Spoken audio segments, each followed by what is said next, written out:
Jadi prodi-prodi yang marketable itu yang memang kami akan buka, terutama sudah tentu yang menjadi tuntutan kebutuhan masyarakat yang sangat digital, kemudian modern ya. Jadi nanti yang akan dibuka diantaranya adalah program studi AI, pengembangan AI.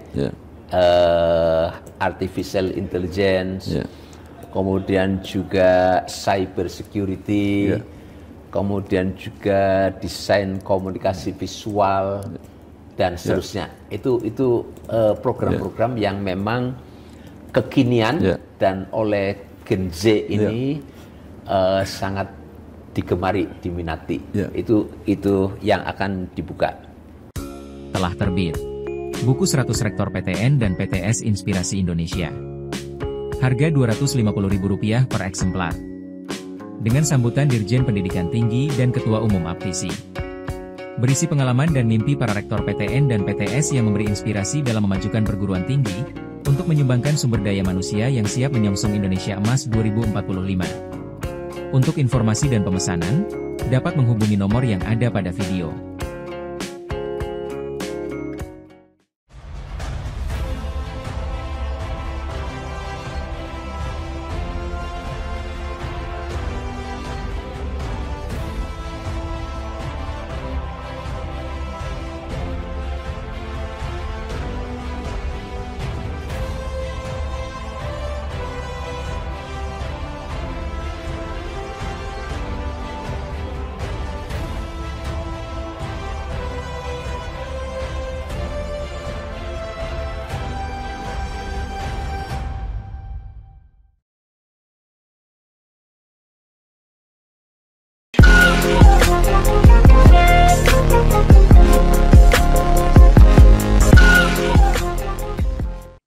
Bersama saya Bambang Sadono di kanal Inspirasi untuk Bangsa. Mudah-mudahan kanal ini selalu bisa memberi inspirasi, motivasi, dan edukasi. Kami sedang mempersiapkan beberapa video wawancara untuk mempersiapkan rangkaian trilogi buku tentang prestasi pendidikan tinggi di Indonesia. Buku pertama 100 perguruan tinggi akreditasi unggul, dan buku kedua 100 rektor PTN dan PTS Inspirasi Indonesia. Dan yang ketiga ini adalah 200 PTN PTS Kebanggaan Indonesia yang akan disusun berdasarkan peringkat oleh majalah Kampus Indonesia. Nah, saat ini saya sudah bersama dengan Profesor Dr. Haji Masruki MPD. Beliau adalah Rektor Universitas Muhammadiyah Semarang Unimus. Apa kabar, Prof? Guru besar UNES disebut juga. Beliau juga sekaligus adalah guru besar Universitas Negeri Semarang. Ya, Prof. Nah, beliau lahir di Tegal 8 Mei 1962, menyelesaikan S1 dan S2 di IKIP Bandung, kemudian S3 di Universitas Negeri Semarang. Mengawali karir sebagai dosen di UNES, pernah menjabat sebagai pembantu dekan 1 Fakultas Ilmu Sosial dan pembantu rektor bidang kemahasiswaan, aktif di pimpinan wilayah Muhammadiyah Jawa Tengah, pernah menjadi anggota Badan Pengurus Harian BPH Unimus, dan saat ini menjabat sebagai Rektor Unimus untuk 3 periode 2015 sehingga 2027. Nah, Prof mungkin bisa cerita perjalanan karir selama ini dan sampai akhirnya cerita bagaimana bisa menjadi rektor 3 kali ini, Prof. Ya, sebenarnya perjalanan itu mengalir ya. Prinsipnya kita bekerja, berkarya yang terbaik. Ya, kalau kita sebagai orang beragama ya kita bekerja dengan baik semata-mata adalah karena Allah, beribadah. Sehingga ya saya mengawali sebagai dosen di Universitas Negeri Semarang. Waktu itu saya lulusan IKIP Bandung ya, sehingga ke Semarang ya asing waktu itu Pak Bambang. Tapi kemudian kami ya berguru pada dosen-dosen senior, banyak menyerap ilmu dari mereka, dosen-dosen PPKN di Universitas Semarang. Lalu terbimbinglah ya. Sehingga pada sebelum pembantu dekan 1 saya sekretaris jurusan PPKN, lalu ketua jurusan PPKN, setelah itu pembantu dekan 1, setelah itu pembantu rektor istilahnya, pembantu rektor bidang kemahasiswaan 2 periode di Universitas Negeri Semarang. Jadi saya merasa tidak istimewa lah ya, artinya biasa saja mengalir, tapi prinsipnya adalah kita bekerja, berkarya yang maksimal dan semuanya adalah kita beribadah karena Allah Subhanahu wa taala gitu Pak Bambang. Ya, baik. Nah, mungkin tadi mendapat amanah cukup panjang, artinya di atas rata-rata. Iya. Dan mungkin bisa diceritakan awal mula di sini seperti apa dan apa yang sudah terjadi sampai saat ini. Ya, jadi selesai dari pembantu rektor di UNES, lalu saya ikut berkompetisi waktu itu calon rektor Universitas Negeri Semarang, tetapi kalah. Lalu setelah itu saya diminta oleh pimpinan wilayah Muhammadiyah Jawa Tengah untuk bisa berkompetisi ya di Universitas Muhammadiyah Semarang. Maka saya mengikuti itu sehingga sejak tahun 2000 berapa itu ya? 2015, sorry. Saya akhirnya terpilih dan menjadi rektor Universitas Muhammadiyah Semarang. Periode pertama selesai tahun 2020 ya, 2019, sorry. Lalu 2019 pemilihan rektor lagi, saya terpilih lagi sampai 2024. Sesuai dengan kaidah pendidikan tinggi Muhammadiyah, memang rektor itu 2 kali periode, kecuali dalam kondisi tertentu, itu ada pasal itu. Lalu ternyata memang seluruh anggota Senat itu suara bulat minta saya untuk dimajukan periode ketiga. Lalu juga dari Badan Pemilihan Harian, Badan Pemilihan Harian itu adalah sebuah lembaga kepanjangan tangan dari Perserikatan Muhammadiyah ya. Juga semuanya tanda tangan meminta saya untuk diajukan ke PP karena SK rektor itu dari pimpinan pusat Muhammadiyah. Lalu terakhir dari pimpinan wilayah Muhammadiyah Pak Tafsir juga merekomendasikan. Jika saya mengikuti arus itu dari Senat semuanya tanda tangan meminta saya untuk melanjut ke periode 3. Semua anggota BPH juga semua, lalu dari pimpinan Muhammadiyah. Maka saya mengikuti arus itu sampai akhirnya kemudian saya dipanggil oleh PP untuk fit and proper test. Kenapa Anda itu diajukan untuk ketiga kali gitu ya? Bahkan kemudian ditanya apa prestasi Anda sehingga semuanya kok memilih Anda untuk 3 kali. Saya jawab terus terang, saya tidak punya prestasi apa-apa. Saya hanya membersamai ya teman-teman di Unimus ini untuk terus secara maksimal mengembangkan Universitas Muhammadiyah Semarang. Ya sedikit saya ada data lah ya, data progres dari tahun ke tahun, di 5 tahun pertama apa, di 4 tahun pertama apa, di 4 tahun kedua apa. Ya biasalah itu biasa. Sehingga saya makan ya itulah kondisinya ya. Akhirnya kemudian SK dari PP turun, saya memulai di periode ketiga sejak tahun 2024 bulan Juli dan berakhir di Juli 2027 Pak Bambang. Baik, jadi tadi hanya bisa 3 kali kalau ada keadaan istimewa. Nah itu pasti kan ada yang istimewa. Nah sekarang saya aja yang tanya. Jadi artinya mungkin dari fisik selama Bapak memimpin ini kan kelihatannya ini pertambahan lahan, kampus, gedung dan sebagainya itu mungkin bisa diceritakan, Bro. Aduh kalau saya cerita ya enggak usah lah. Bukan artinya objektif aja. Memang begini, kalau PTS itu kan semuanya tergantung kepada jumlah mahasiswa. Memang saya mengawali rektor di Unimus itu jumlah mahasiswa waktu itu 2.600 sekian. Ya. 2.600 sekian dengan 19 program studi. Dan saya masih ingat sebagian besar dari 19 prodi itu akreditasinya C. Kalau akreditasi memang ya masyarakat kurang percaya, Bapak. Sehingga mengawali itu saya bergerak bersama teman-teman yang luar biasa dari Unimus. Jadi memang teman-teman di Unimus itu saya akui luar biasa. Kita ajak bekerja keras. Pertama yang saya incar itu adalah perbaikan akreditasi seluruh prodi. Sehingga waktu itu lalu akreditasi naik, termasuk juga waktu saya rektor baru, akreditasi perguruan tinggi belum terakreditasi atau non accredited. Maka waktu itu juga sibuknya diakreditasi. Maka waktu itu APT bisa kita naikkan langsung menjadi B, atau kalau sekarang baik sekali ya.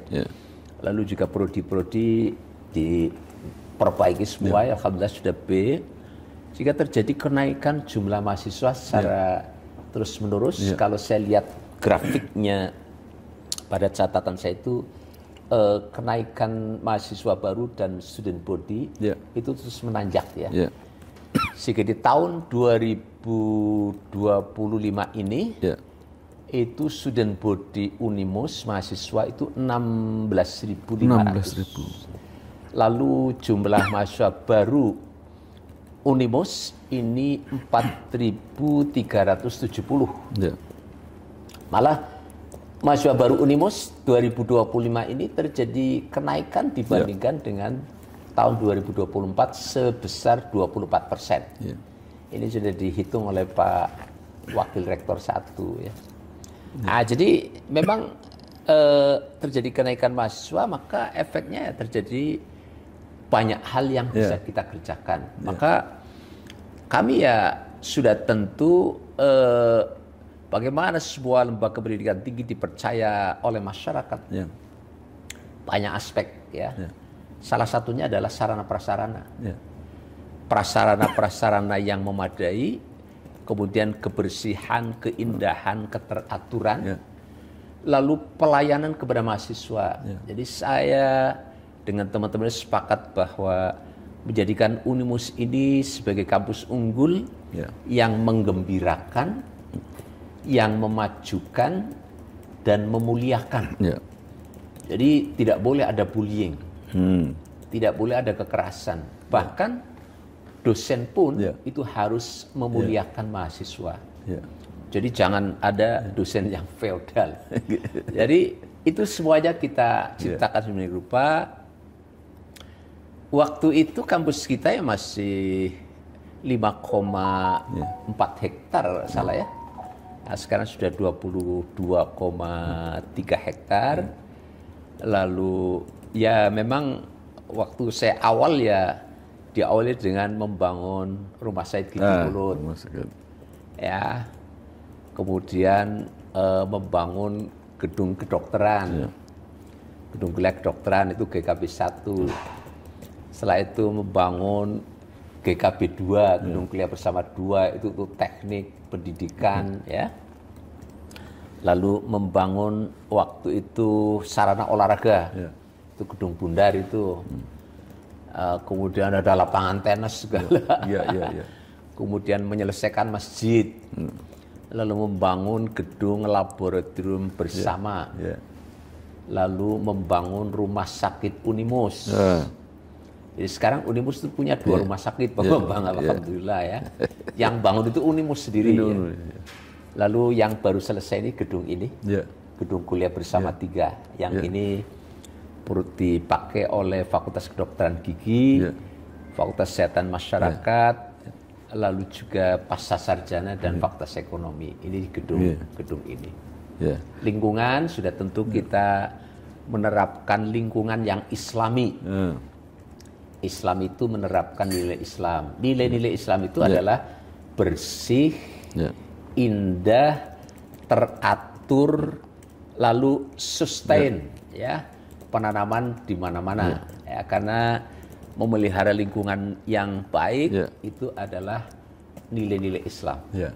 Gitu Bapak. Ya, baik. Luar biasa. Nah, tadi awalnya 19 prodi Pak ya, ketika Bapak masuk. Nah, mungkin sekarang sudah berapa? Sekarang 39 program studi dan 60%-nya terakreditasi unggul.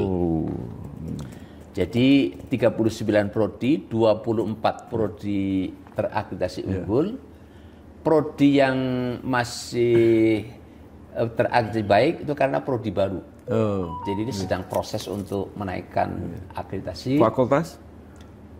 Fakultasnya 8. 8. Ya, fakultasnya 8. Jadi ada fakultas kedokteran, kedokteran gigi, fakultas ilmu pendidikan dan humaniora, fakultas kesehatan masyarakat, fakultas ilmu keperawatan dan kesehatan, fakultas teknik dan ilmu komputer, lalu fakultas sains data dan teknologi pertanian, kemudian fakultas ekonomi dan bisnis, dan lalu pasca sarjana itu juga baru. Pasca sarjana dengan 4 program studi semua kesehatan. Jadi penataan kelembagaan. Ya. Dan insya Allah ini akreditasi unggul ini kan diraih pada Februari 2025 kemarin. Di usia Unimus yang ke-26 tahun Pak Bambang. Nah, ini insya Allah kita sedang persiapkan pembukaan 11 prodi baru. Jadi nanti insya Allah di tahun 2026 itu nanti ada 50 program studi. Nah, Prof, setelah akreditasi unggul institusi dan prodi sudah 60%, apakah sudah mulai ada yang akreditasi internasional? Ini sedang persiapan. Sedang persiapan. Jadi kita sedang menuju kepada akreditasi internasional, timnya sudah kami bentuk, lalu juga perankingan secara internasional juga kami sedang berproses, termasuk juga UI Green Metric itu juga kita sedang berproses. Jadi intinya adalah ini kan nilai Islam. Ketika sesuatu itu tercapai, maka pikirkanlah lanjutannya, gitu kan? Fa idza faraghta fansab.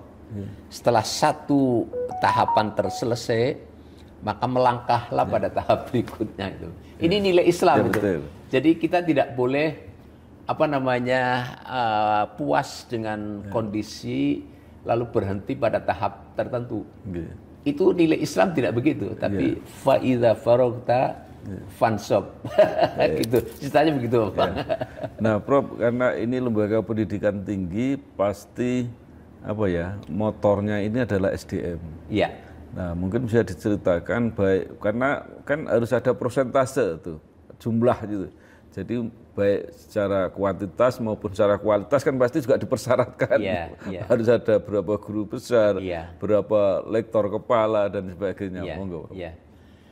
Kita dosen semuanya ada 418 dosen ya. Ini yang dosen tetap. Kalau dosen tidak tetap itu biasanya tenaga-tenaga ahli, praktisi, itu kisarannya sekitar 70 ya pada seluruh program studi. Dari 418 itu 108 doktor. Ya. 108 doktor, lalu yang sedang sekolah itu ada 69 orang S3, baik dalam maupun luar negeri. Tapi ini kan proses, nanti ada yang lulus kita kirimkan lagi. Karena saya setuju dengan apa yang disampaikan Pak Bambang, kualitas SDM itu sangat penting ya. Sehingga kami dorong seluruh dosen untuk studi lanjut. Jadi kalau sekarang itu 108 itu doktor, jadi 25% ya, itu sudah doktor. Lalu kita dorong yang belum doktor supaya doktor sekarang ini 79 sedang S3. Nanti ada yang lulus, ada yang kita kirim lagi dengan biaya dari Universitas Muhammadiyah Semarang. Kalau guru besar, Prof? Guru besar kita ada 7 ya, kita masih muda sih ya. Ya. Jadi di usia ke-26 kita ada 7 guru besar Pak Bambang. Ya. Tahun ini kita baru saja pengukuhan 3 guru besar sehingga menjadi 7. Insya Allah kita sedang proses pengusulan lagi 2 orang kandidat guru besar yang sedang dievaluasi oleh Jakarta. Gitu. Telah terbit Majalah Kampus Indonesia edisi ke-12, Oktober 2025. Dengan topik, semakin ketatnya syarat akreditasi unggul untuk institusi perguruan tinggi di tahun 2026. Munadi Herlambang, Direksi BNI, sebagai salah satu alumni kebanggaan Institut Teknologi 10 November. Lalu, Universitas Mega Buana Palopo fokus di bidang pendidikan dan kesehatan. Untuk informasi dan berlangganan, dapat menghubungi kontak yang ada pada video. Baik. Nah, kemudian tadi sudah sebentar selalu disinggung mengenai kekhasan tadi kampus Islami dan sebagainya. Nah, mungkin bisa diceritakan apa yang khas termasuk program-program studi yang menjadi unggulan dan minatnya besar di masyarakat itu seperti apa, Pak? Ya. Jadi prodi-prodi yang marketable itu yang memang kami akan buka, terutama sudah tentu yang menjadi tuntutan kebutuhan masyarakat yang sangat digital, kemudian modern Jika nanti yang akan dibuka diantaranya adalah program studi AI, pengembangan AI. Artificial intelligence, kemudian juga cyber security, kemudian juga desain komunikasi visual dan seterusnya. Itu program-program yang memang kekinian dan oleh Gen Z ini sangat digemari, diminati. Itu yang akan dibuka. Lalu tadi disampaikan Pak Bambang, sebagai perguruan tinggi di bawah Persyarikatan Muhammadiyah berlandaskan Islam dan kemuhammadiyahan. Jadi apa yang menjadi kekhasan? Pertama adalah bahwa kepada mereka SKS pendidikan agama Islam itu lebih banyak. Jadi kita itu ada 8 SKS pendidikan agama Islam.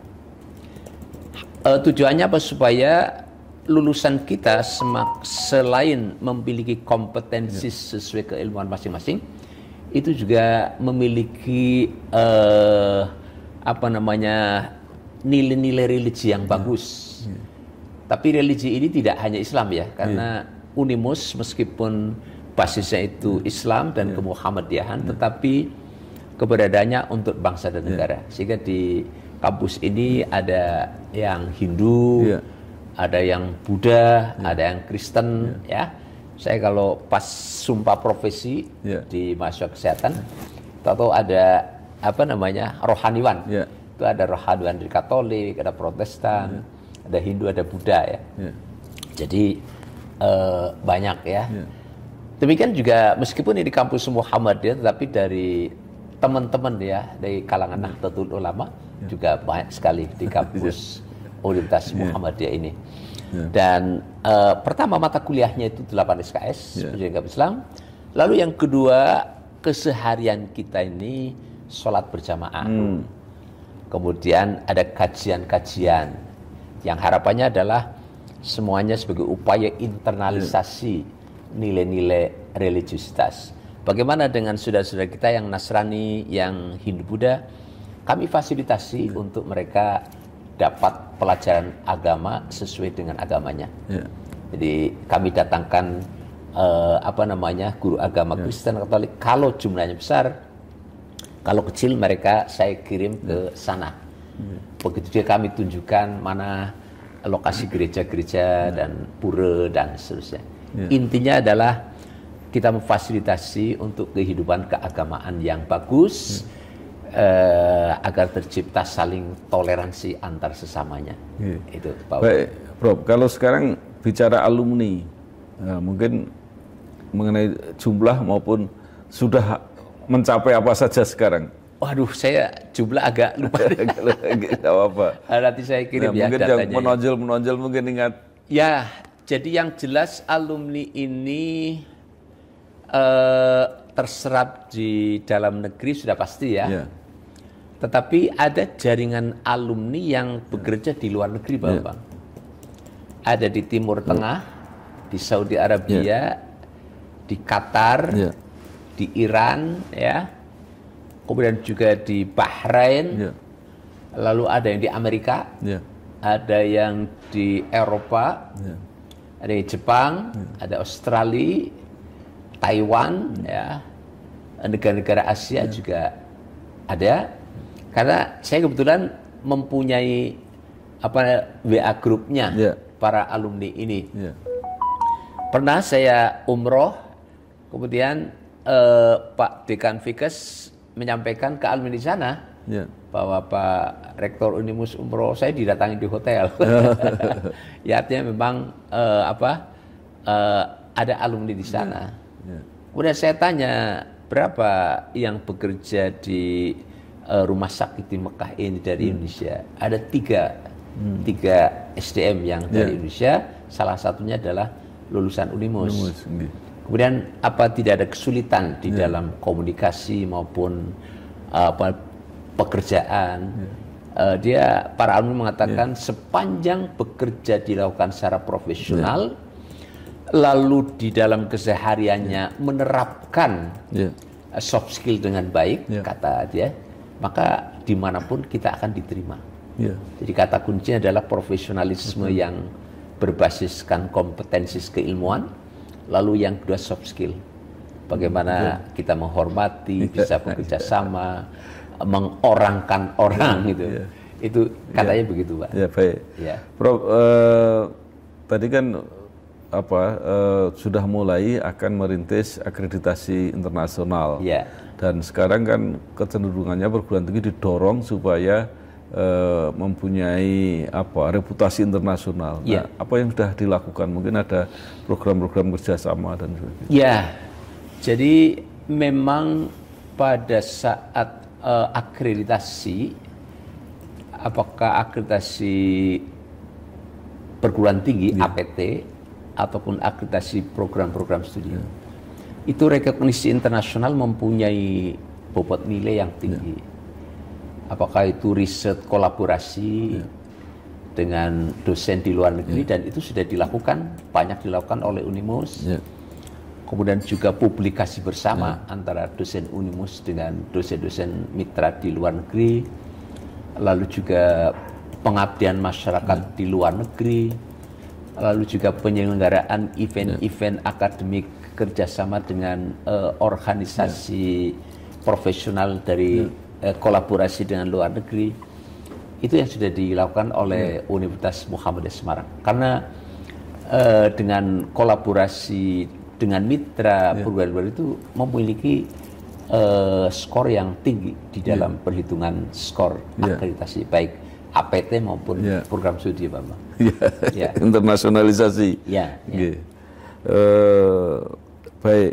Nah, kemudian sekarang arus utama Kementerian Pendidikan Tinggi ini kan mengarahkan juga ke kampus berdampak. Jadi supaya masyarakat itu benar-benar merasakan kehadiran perguruan tinggi. Nah, kalau di Unimus apa, Prof? Ya, saya memang sangat apresiatif dengan Pak Menteri baru, Prof. Brian yang mempunyai slogan kampus berdampak Kalau menteri yang lama kampus merdeka Sekarang kampus berdampak. Yang dimaksud adalah bagaimana supaya keberadaan perguruan tinggi itu tidak seperti Menara Gading yang dia hanya ngurusi akademik minded tetapi tidak menyentuh masyarakat. Saya kira memang itu kurang pas Tapi yang tepat adalah memang keberadaan perguruan tinggi itu membawa manfaat langsung kepada masyarakat luas, khususnya adalah bangsa Indonesia. Sehingga gagasan atau slogan kampus berdampak itu menurut saya sangat luar biasa. Bagaimana Unimus itu berkiprah ini? Sudah tentu itu memang kami mengamalkan ajaran agama. Itu kan ada hadis yang mengatakan khairun nas anfa'uhum linnas. Sebaik-baik orang itu adalah yang memberikan manfaat kepada orang lain. Maka sebaik-baik lembaga seperti Unimus ini adalah yang memberikan manfaat kepada masyarakat, bangsa dan negara. Itu prinsip dasar kami ya. Dan kebetulan lalu wujudnya sekarang adalah kampus berdampak. Maka kami sudah tentu melalui kegiatan Tridharma Perguruan Tinggi atau Catur Dharma Perguruan Tinggi Muhammadiyah, itu kami melakukan itu. Riset diarahkan kepada hilirisasi produk yang bermanfaat untuk masyarakat. Katakanlah misalnya salah satu hasil riset di Unimus ini adalah memproduk alat yang mengurangi rasa sakit ketika melahirkan. Tapi itu untuk ibu-ibu, bukan untuk bapak-bapak ya. Mengurangi rasa sakit. Tadi itu sudah ada hak paten ya. Itu kan dampaknya meluas kepada masyarakat. Kemudian ada lagi di Unimus ini yang ahli tentang nyamuk. Risetnya tentang nyamuk, upaya bagaimana masyarakat itu terhindar dari bahaya nyamuk yang cukup berbahaya. Kemudian dia banyak memberikan penyuluhan-penyuluhan kepada masyarakat. Bahkan ahli nyamuk ini banyak digunakan oleh dinas kesehatan kota maupun provinsi di dalam pencerahan tentang pencegahan dari bahaya nyamuk dan lain-lain. Banyak keilmuan termasuk juga di kedokteran. Itu Pak Bambang. Luar biasa. Nah, kemudian tadi dikatakan bahwa perguruan tinggi ini tumbuh, terutama mahasiswanya dengan sangat cepat. Ini pasti ada juga yang dilakukan, misalnya komunikasi, ya kalau bahasa itu marketing lah. Nah itu, antara kan saya melihat dengan pemerintah daerah Unimus ini juga dekat sekali kelihatannya dengan masyarakat lingkungan. Mungkin ada yang bisa diceritakan. Memang perjalanan sebuah lembaga termasuk Unimus ini ditopang oleh banyak faktor ya. Jadi secara kelembagaan ya kita akreditasi perbaiki, tata kelola kita lakukan pengembangan, kurikulumnya ya diperbaiki, sarana prasarana juga diperbaiki, SDM-nya juga ditingkatkan. Lalu salah satu aspek itu adalah marketing. Itu tidak bisa dihindari, apalagi PTS ya. Kalau PTN kan memang sudah branding di masyarakat ya. Kalau PTS itu harus berjuang pemasaran secara sistematis ya. Kami memanfaatkan jaringan dengan pemerintah kota kabupaten, kemudian juga dengan jaringan pemerintah provinsi, lalu juga jaringan tokoh-tokoh masyarakat. Lalu yang tidak kalah penting adalah marketing melalui digital. Jadi kami kebetulan punya tim khusus yang meng-create digital marketing, sehingga melalui segala media sosial yang ada, melalui media-media digital yang lain, itu disosialisasikan, dipromosikan tentang Universitas Muhammadiyah Semarang ini.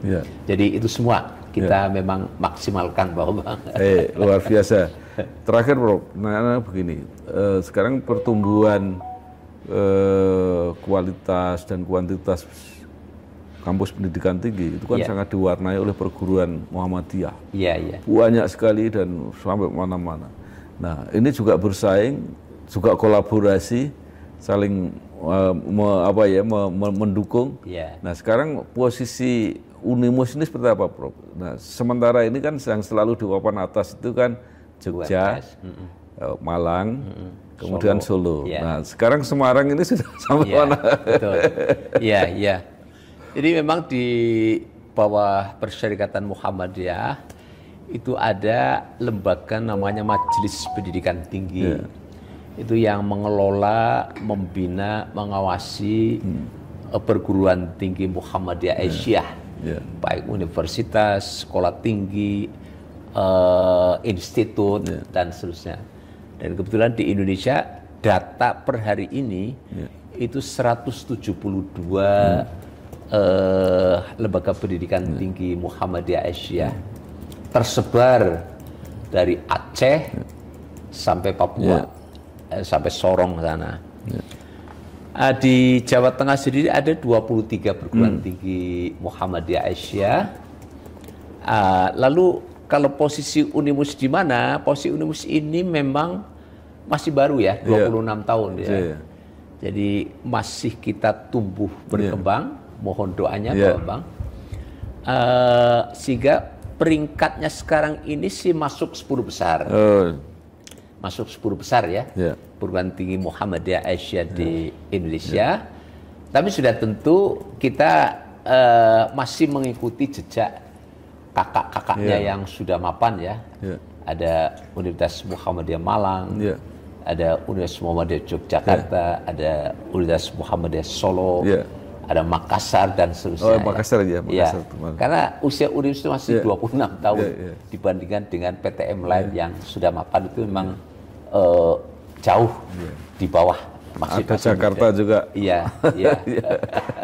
Katakan misalnya dalam hal guru besar. Kalau usia baru 26 tahun ya guru besarnya ya belum banyak.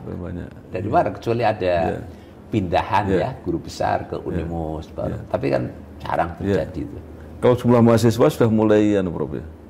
Jumlah mahasiswa ya itu tadi sudah 16.500 sekian lah. Itu Bang. Kalau yang tertinggi sudah sampai 30-an kalau nggak salah Prof. Oh, yang tertinggi itu kalau tidak salah UMS ya. UMS ya. Itu ya di atas 30.000. Ya, 30.000. Ya. Baik, luar biasa. Terima kasih sekali Prof. Mudah-mudahan makin maju. Amin. Ya. Jadi kalau di Muhammadiyah itu ya lembaga ini adalah milik masyarakat. Iya betul. Jadi tidak ada perorangan yayasan memiliki, tapi adalah milik masyarakat melalui Persyarikatan Muhammadiyah. Itu Bang. Terima kasih. Mudah-mudahan apa yang sudah disampaikan oleh Profesor Dr. Haji Masruki MPD, Rektor Universitas Muhammadiyah Semarang bisa menambah wawasan kita semua dan tentu juga untuk masyarakat yang lebih luas. Sekali lagi terima kasih, sukses selalu. Amin. Wassalamualaikum warahmatullahi wabarakatuh. Waalaikumsalam warahmatullahi wabarakatuh. Telah terbit Majalah Ekonomi Indonesia edisi ke-8, Oktober 2025. Dengan topik Kepala Badan Gizi Nasional, Deden Hindayana tegaskan program makan bergizi gratis akan jalan terus, bahkan akan dipercepat. Bank Syariah Indonesia kini bisa investasi emas dan menabung untuk haji dan umroh. Muhammad Tidiani, alumni program Statistika Institut Teknologi 10 November yang sukses berbisnis dan punya 20 perusahaan di Batam. Untuk pemasangan iklan dan berlangganan dapat menghubungi nomor yang ada pada video.